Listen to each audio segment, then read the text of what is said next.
It's going from, just as sports, as mainstream sports are going from over-the-air television to cable television, pro wrestling's going from cable television to over-the-air television. I thought that you wrote a really good column. It was the Dan Rather column. Remember that one? Right. About Mel Karmazin.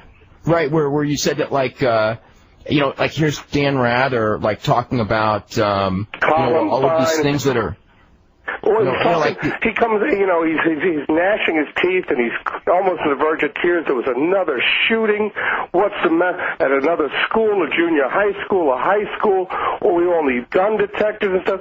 And what's happening to our children? I'm so filled with anguish. I'm gnashing my teeth, and at the same time, his boss, Mel Karmazin, is negotiating a $100 million equity deal with the World Wrestling Federation. Now, I'm not blaming the World Wrestling Federation for every sin in this country committed by a kid, but where does the WWF line up in these issues? On the side of good or the side of bad? Does WWF provide positive redeeming values, no redeeming values, or negative redeeming values? Or if they can't have a negative redeeming value, or negative values. In my considered opinion, it provides kids negative values. So here's Dan Rather. He's on his knees crying, and meanwhile, don't tell me, Dan. Go up and talk to your boss. Yeah, I know. I thought that was like you're a network sitting there in judgment, and yet nobody. And for financial reasons, there's nobody willing to, turn their back on popular programming that would make them money, even if it was aiming a message to children that wasn't necessarily a positive message to children, I guess. Absolutely. Let's go to George in Boston. You're next up with Phil. Yeah, hi. I was just wondering, Phil, you've been following wrestling for over 20 years, I'm guessing, right? No, I haven't. I mean, I watched it as a kid, and then I started following it around '89. Okay, the Orient thing is when I came back. Okay, this is a stupid question. I was wondering, you ever heard of the wrestling legend Sam Mushnick? Yeah, it's funny. My late father's name was Sam Mushnick. Oh, my God. I was saying to myself, different spelling, different families. That's Sam Mushnick from St. Louis, Missouri. I was saying, he must know a lot about wrestling. What if he was like a nephew of this guy? I know. Phil Mushnick and I know Sam Mushnick's nephew, Irv. That's Irv. Yeah. No relation then, huh? That's funny. We both know Irv Mushnick, who's Sam's nephew. Okay. Who wrote a lot of articles on wrestling in the early '90s. Okay.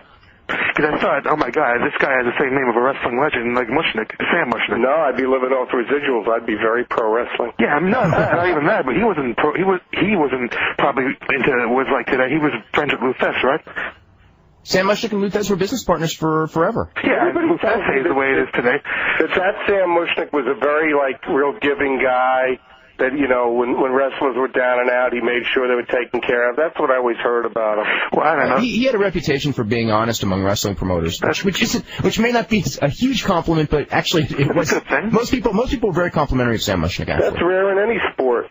Like the only booker in the past 20 years I've heard of that really cares about is a man like Giant Baba, and he's dead. Yeah.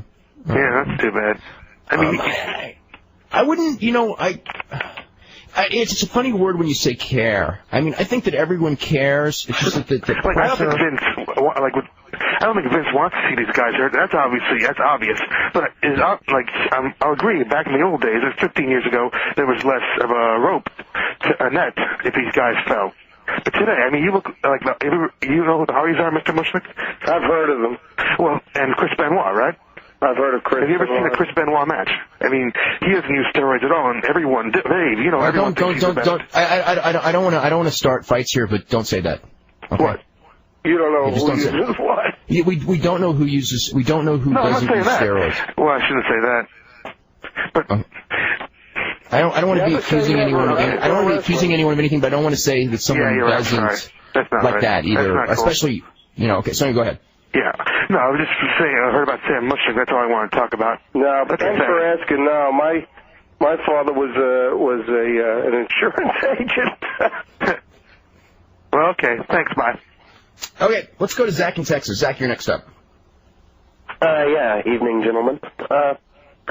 I have a couple of things to mention. First of all, the reason you're so often cast as the bad guy, Mr. Mushnick, I think, is I don't want to put words in someone's mouth because it's been 2.5 years since this interview, and I may have it wrong, but the first time I had ever heard your name was in one of Jim Cornette's famous, my opinion rants. Yeah. He put words in his mouth on that one. What's your name? And I could have sworn he made some comments about you saying things specific about wrestling fans.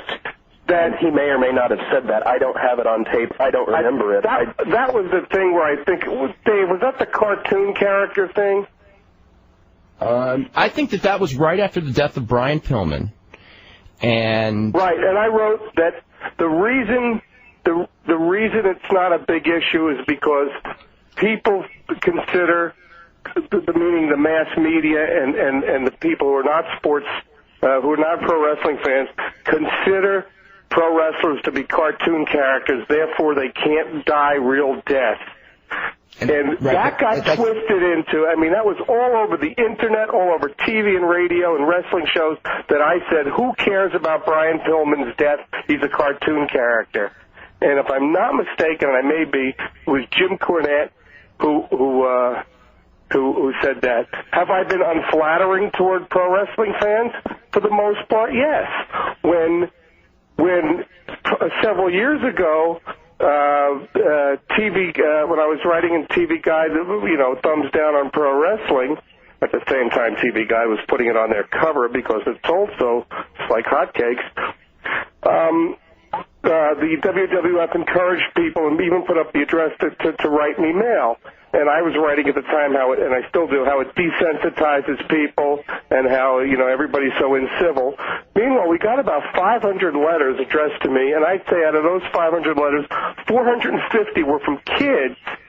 And it was the language and the death threats, and it was so profane and so vile. And yet these people were writing to tell me I was wrong, and yet the mere content of their letters proved I was right.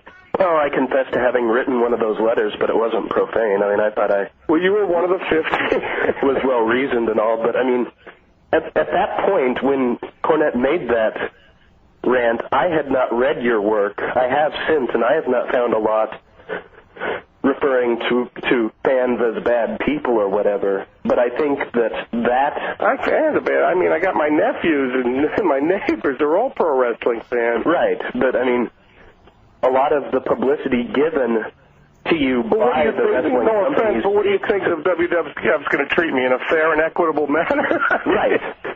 No, I don't think they do, and that's the point. They don't treat anyone that way. They don't treat their own employees that way. Why would they treat me, a critic of theirs, that way? Touche, but they try to cast you specifically as going after the fans more than the wrestlers, and I think that is why you are seen as a bad guy, because so many people think that. To that extent, maybe I deserve that. Maybe there is a modicum of truth to that. I have probably, and I should apologize for that, I probably have overgeneralized the pro wrestling fan. I have learned in 12 years that there's no such thing, at least among adults. Right. There's no way to completely classify or characterize or generalize or stereotype the pro wrestling fan. And as someone who fights the stereotypes that pro wrestling promotes, the negative ones, I shouldn't be guilty of same. I will tell you that I have done that, not in the recent past, but probably, clearly I have done it in the past. I haven't done it again. I never will. I've learned that I was wrong.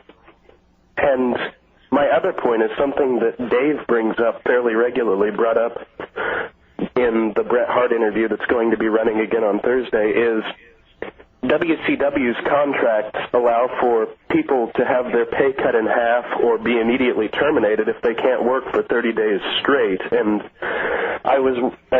if you look at the deaths in WCW in the past couple years, they were either, and the majority of them seem to have been accidental overdoses on painkillers and pain medication, and I was wondering, obviously there's got to be some correlation between the two, but I was wondering your thoughts on that. If that's true, if that's such a contractual stipulation exists for someone to sign, I'd like to, I'm going to go to law school tomorrow. I'm going to get my degree as quickly as possible. I'm going to represent these people in a class action suit, and I'm going to own whatever Ted Turner owns. It's going to be mine.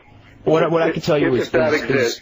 But the other part of it is, in pro wrestling, there's a tacit understanding that if you're not on drugs, be it painkillers, be it amphetamines or stimulants, or be it steroids, muscle enhancing or human growth hormone, if you're not on those drugs, you better be.